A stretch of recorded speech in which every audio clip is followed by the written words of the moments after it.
Beginilah aktivitas ratusan siswa pelajar dari SMA Negeri 5 Kota Lubuk Linggau yang mengikuti ujian berbasis komputer atau UNBK yang mulai diterapkan secara nasional pada tahun 2018.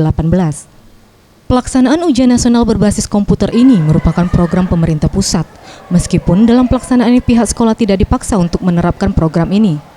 Namun membuat sejumlah SMA di Kota Lubuk Linggau harus mencari fasilitas komputer yang mencukupi, salah satunya dengan menumpang ke kampus atau perguruan tinggi dengan sistem sewa. Sementara itu, meski pelaksanaan UNBK terbilang baru penerapannya, tampak para pelajar yang mengikuti ujian ini terlihat antusias. Meskipun sebelumnya harus dilakukan dengan berkali-kali latihan yang juga didampingi para staf pengajar sekolah setempat.